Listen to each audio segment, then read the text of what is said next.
How do guys? It's Luke at Luke's Affordable Paint Service coming at you with another video on how to make Wargaming trees. Sorry, I'm full of cold.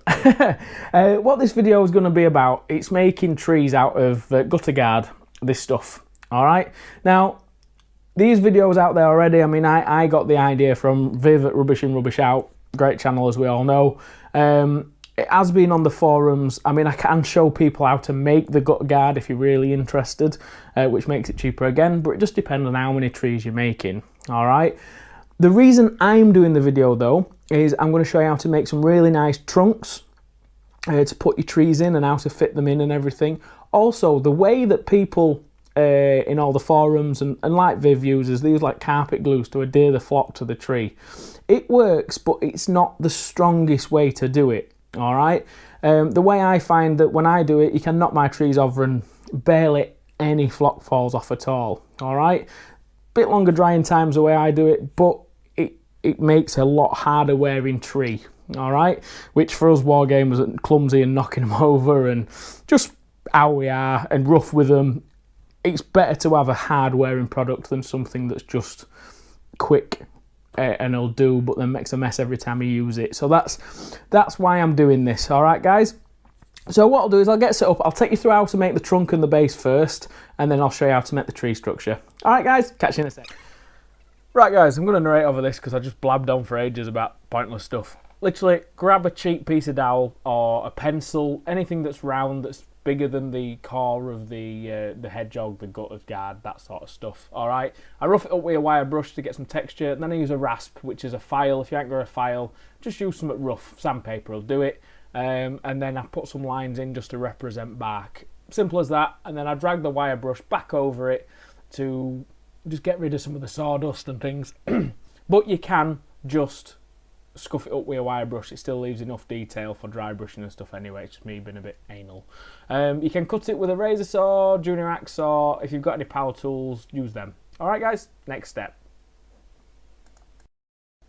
Right, how I stick that to the base, I just use a bit of hot glue. But while you've got your hot glue gun out, put some root systems in, you know, make use of that extra base texture. Do you know what I mean? And it just finishes the base off nice. Okay guys? And then next what we do is I put on some just texture paint. If you've not seen the video on how to make this texture paint, I call it the how to make sterling mud, the video. It's just literally a filler, PVA glue, grit, and paint, and you just paint that all over till you're happy with the texture you've got. All right guys, what I do then is I just wait for it to dry. I base coat it with a black primer, and then I start painting the entire. Right, once that's painted, guys, what I then do is I just Dremel in a hole using a Dremel. Just make sure you get the drill bit that's just a slightly bit bigger than the core of the hedgehog. Okay, and then that's how you drill the hole. Just make it so that you do a decent lengthings. Right, that's just me applying flock. Once you put your PVA glue on, add your dark greens, your light green flocks. I put a bit of clumping flock on as well, just to make it look, you know, respectable. So making the tree part, it's using the gutter guard, hedgehogs, whatever you want to call them. Literally find the size that you want to cut it, and then once you've cut it, you get some bits that come out. So drop a bit of glue on the top to stop them coming out. And then what we have to do then, guys, is literally, once that's dry, turn it round, and then where the base of the tree that's going to be going into your trunk, pull some out, okay? So then once you've pulled them out, you can actually see what part of it's going to go into the trunk then, you see, okay? Don't bother about putting any glue on the bottom, because when we start adding the glue and everything else, it keeps everything in place. Make sure you get yourself some bloody good scissors, because this nylon stuff takes some cutting. These are wallpapering scissors. If anybody wants to know, you can pick them up for a couple of quid. And literally it just trims straight through. Some household scissors will do the same job. It's just to find it a lot easier with some big scissors. You can get a nice neat cut all the way around if you have to. Okay, and then just do that all the way around till you get your desired shape. If you want to do an oak tree, obviously don't taper it to a point, sort of dome it toward the top of the tree. Right, so on to flocking. Before flocking, I prime it green. And then what I do is I water down some PVA glue. It's not very thin, the glue. It's still quite tacky on the, it's almost like a 50-50 mix I've used there. Okay, so you make sure you've covered the entire tree in it. The flock that I'm using is a coarse ground flock. You don't have to use coarse ground flock. First, you can just use your fine flock as normal. It gives a very different finish, which I'll explain at the end of the video. I've used a thick flock just to show you something different, and it makes the tree look a lot fuller, so that's why I'm doing that. So once you've done that, you have to repeat the process again.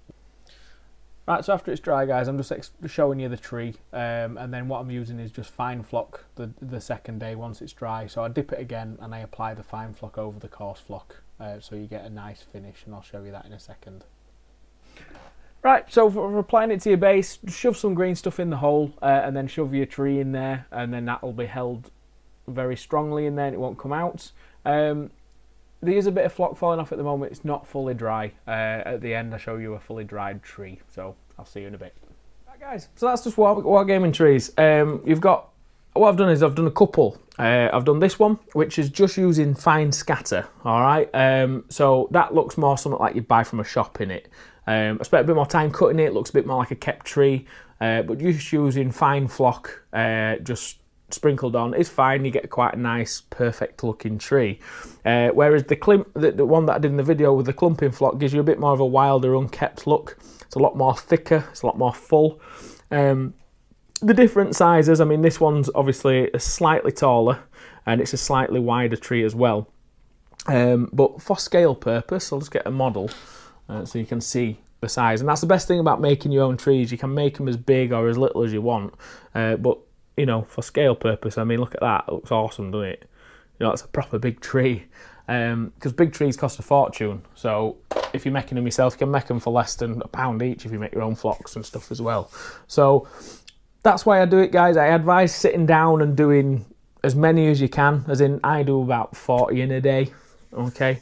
But what I do normally, if I'm doing it quick, I put carpet glue on first, and then I put that flock on, I let that set, and then I then go on to just dipping with a PVA glue and then putting some on, and then in the next day, if it's not completely hardy and not so flock's not falling off, I just repeat the process the next day, which obviously takes a couple of minutes to repeat. So that's my tip on it. Just make sure you get plenty of PVA glue and get them pretty saturated once you've got your first lot of flocks and stuff on. Makes them really hardy and really wargaming proof, and then every time you take them out of your box, you're not getting flock everywhere, your table's not covered in flock, your house is not covered in flock, which if you just use carpet glue, that happens, or adhesive spray, it does eventually wear off, whereas this I found that it lasts. And at the day, if it just starts becoming a bit weak, if the PVA starts going off a little bit, you can always just dip them again in 12 months time, which takes no time at all. So that's it, guys. That's how I make wargaming trees. It's very similar to how other people do it. It's just that little few extra steps that make that little bit of difference. All right, guys, catch you in a bit.